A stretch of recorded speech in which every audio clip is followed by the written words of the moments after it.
probably a good time to ask this question. When you're a leader of your own business, not only do you hire, you have to fire.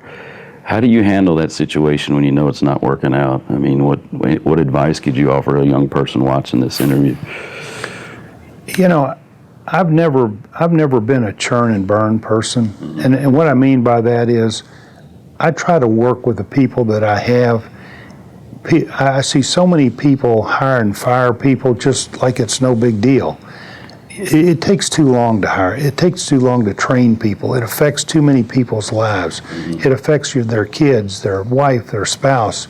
So, you know, very seldom, I think if you've looked at my history in business, I don't fire too many people. I mean, it would have to be for a reason that they were either stealing or they said things that they shouldn't have said and continue saying things. So I've never, for people who know me, know that I don't just hire and fire people. I work through and try to work with them to change whatever problem we have.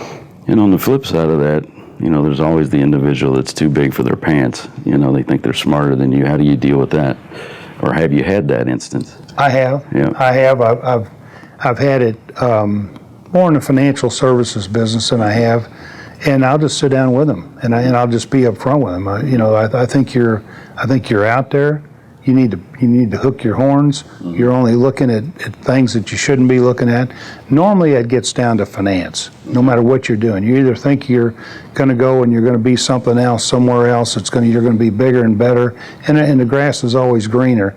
So if I have a problem with that, and I've had that quite often, believe me, I'll just sit down with them and say, where do you think you're going? I mean, do you see where you've been and where you're trying to go to? Just keep your head up. Don't get yourself out there and you're going on some kind of tangent and you think you're somebody you're not. Hook your horns in. Let's get back to the basics. And it works. Not every time. Yeah. I'm sure there's a few expletives might be in that conversation. Yeah, well, what the heck. Yeah, bleep.